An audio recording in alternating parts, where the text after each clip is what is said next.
সারা দেশে বয়ে যাচ্ছে তাপদাহ, দিনভর অতিরিক্ত গরমে নাভিশ্বাস জনজীবনে। বিস্তারিত জানাতে সরাসরি যোগ দিচ্ছেন সহকর্মী নিয়াজ মোর্শেদ।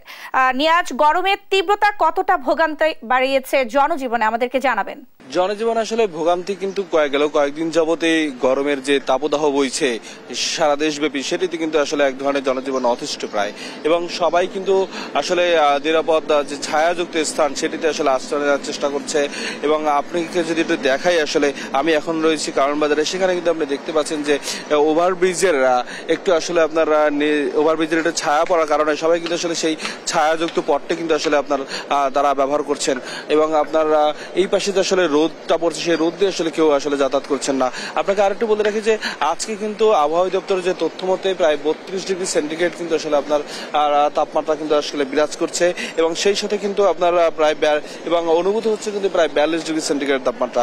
এবং আপনাকে আরেকটু বলে রাখি যে আজকে কিন্তু যে তাপ প্রবাহের যে আবহাওয়া দপ্তরের যে তথ্য, সেটা কিন্তু রাজশাহী, ময়মনসিংহ, ঢাকা, বরিশাল, চট্টগ্রাম, সিলেট এবং খুলনা বিভাগের থেকে কিন্তু আসলে মৃদু থেকে মাঝারি ধরনের তাপ প্রবাহ বয়ে যাবে।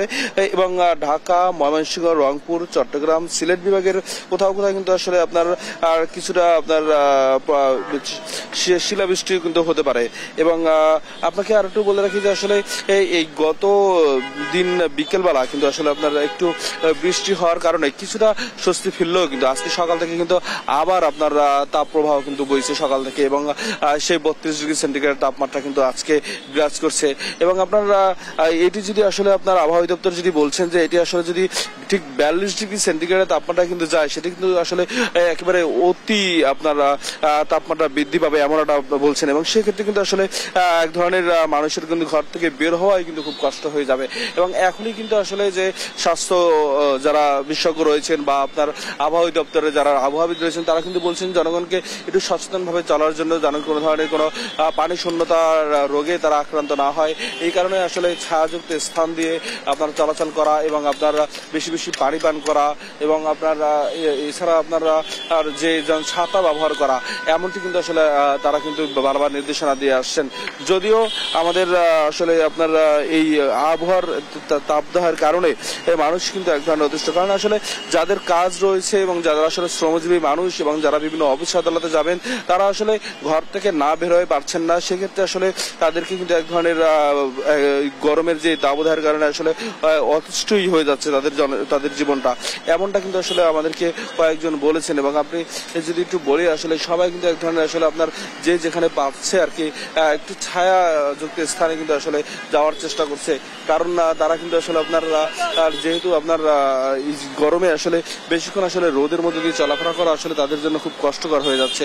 এবং সেই সাথে আসলে অফিসগুলো এবং আদালতগুলো আপনার সেটি কিন্তু আসলে আপনার খুব একেবারেই আপনার তাদের কিন্তু আসলে যাওয়া বা আপনার এই যে রোদের মধ্যে দিয়ে চলাচল করা কিন্তু তাদের এক ধরনের একেবারেই আসলে আপনার কষ্টের মধ্যে দিয়ে আর কি আপনার তারা জীবনটা আসলে অতিবাহিত করছেন এই গরমের কয়েকদিনে। এবং আপনাকে আরেকটু বলে রাখি যে আগামী 6 দিনে কিন্তু আসলে গরম কমার বা তাপ প্রবাহ কমার কিন্তু আসলে কোনো তথ্য নেই, বরঞ্চ একইভাবে থাকার সম্ভাবনা বেশি রয়েছে। এবং কিছু কিছু অঞ্চলে আসলে শিলাবৃষ্টি হওয়ার সম্ভাবনা রয়েছে, এমনটি তথ্য কিন্তু আমাদেরকে আবহাওয়াবিদ জানিয়েছেন। তবে আপনার খুব যে একেবারে এক স্বস্তির কোনো পূর্বাভাস কিন্তু আমরা আসলে এখনো পাইনি। এখন আসলে এভাবেই আপনার এই তাপ প্রবাহই আসলে আরো কয়েকদিন যাবৎ থাকবে, এমনটা কিন্তু বলছেন। এই ক্ষেত্রে কিন্তু আসলে আপনার যে বারবারই কিন্তু বলছেন যে আসলে যে জনগণের কিন্তু একটাই বলছেন যে সচেতনতার আসলে কোনো তুলনা নেই, এবং সচেতন হতেই হবে, ছায়াযুক্ত স্থান দিয়ে চলাচল করতে হবে, ছাতা মাথায় দিতে হবে এবং বেশি বেশি করে পানি খেতে হবে। এই ছিল আমার কাছে সর্বশেষ তথ্য। নিয়াজ, আপনাকে ধন্যবাদ। দর্শক, আমাদের সঙ্গে যুক্ত ছিলেন সহকর্মী নিয়াজ মোর্শেদ।